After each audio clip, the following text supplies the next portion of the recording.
was raised for the first couple of years out in a place called Lasco or Tusi. It's west of Williams Lake.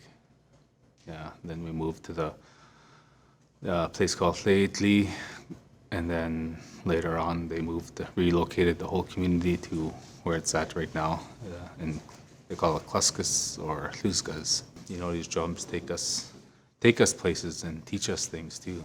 And that's why it's such an important piece. You'll see it in the center. They'll take care of it because that drum will take care of you. That's what one of the teachings that I received early on. That's the hand drum that was gifted to me. I think it comes from like Grand Prairie area. Yeah, it's a Elkai drum. It's got a nice die to it and it sounds amazing. They have different styles that people make. And this one's, I think, is a Cree style. Every drum has a spirit because it was alive at one point. Something gave up its life for this and to make music. And the same with the tree. You know, when you put it together, you're putting that energy in that, right? You don't know what it's going to be used for. You know, somebody could need to hear that song. Prayers are said on these things, so all of that you keep in mind when you're holding these kind of things. And when I pick up this, it's a responsibility too.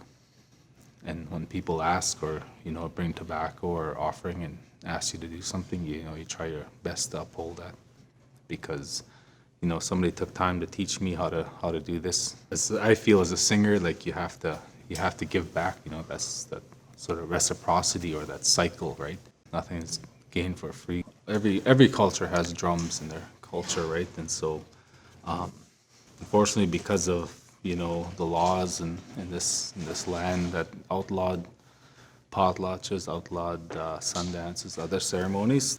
So they went underground with a lot of ceremonies, and unfortunately those things weren't passed down, and songs weren't taught to the younger people, you know, especially after like what residential schools and all that brought back to our community, like a lot of those cycles were broken, right? So I always liked it. Like I grew up traveling with my grandmother. She'd take me out to different things and powwows or community gatherings. One of my first memories as a young person, our community traveled to a place called Natle, which is in the central carrier people, Dakel.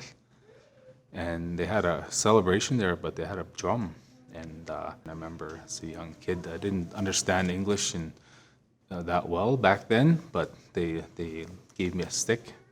They let me drum, and I was sitting there. I got right into it, and I know I messed up their beat, and I didn't know that at the time. And then the look that they gave me, and I was like, my heart sunk there. And then they put my stick back on the drum again, so I went back in again. And then they looked at me again. I was confused, and yeah, it's one of the things I learned later on too. Is that, you know, when children or young people, because their energy is so pure, when they come to that drum, it's a blessing, and we shouldn't, you know, shoo them away or, you know, scold them or anything like that. That's not really how our teachings were, right? So be gentle with them and show them, sharing the teachings, but not forcing them to learn it. They have to be kind of drawn towards it.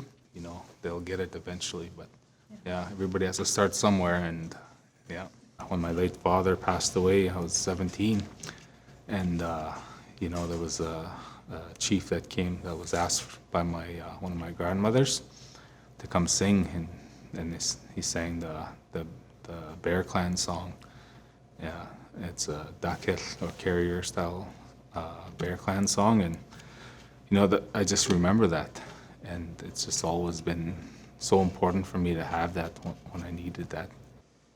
So I kind of grew up listening to some of that, but never knew anything really about it until I moved away for school to Kamloops, and met some people there that, you know, they had a big drum, and then there was one of my friends in school who hand drummed, and I just thought that was really awesome. And he would sit in the stairwell case where like the acoustics were nice, yeah, and he would sing songs, and I slowly started learning how to do that. And then my uncle gifted me a drum at one point, yeah, so my first drums. Coming back to community after I started learning, and you know, there was no drumming at our funeral ceremonies or nothing like that. And, I just wanted that to happen. And I knew the stories. I knew that this was a part of our life, but not very many people sung any songs anymore. I decided that I wanted to learn how to sing. I think there's a bit of art in it, but it's definitely beyond just an art form. I think it's like most things in our culture, it's all connected, right? And there's a reason for things, and it takes time to learn about it, but it's worth it. You mess up a lot. As long as you get up and you try again, you just one more time than you do when you fail, right? It's a lifelong journey. Like you'll still learn new things, every day. For me, I see a lot of people picking up the drum again. There's so many hand drums being made now. Like this brings good feelings and stuff. So it's saying, in hard times, there's prayer times, there's funny songs, there's all types of different songs, and it's always evolving too. There's songs being made right now. But yeah, there's tunes that come to your head and then you lose them. And you're like, oh. So technology's helped a bit with that.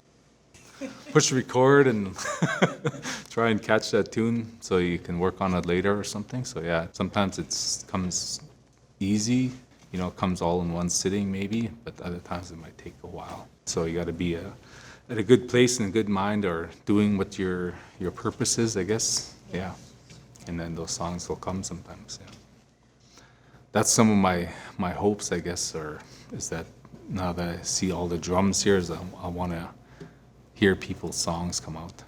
The ones that come back, and people start composing them. Yeah, that's my dream or hope.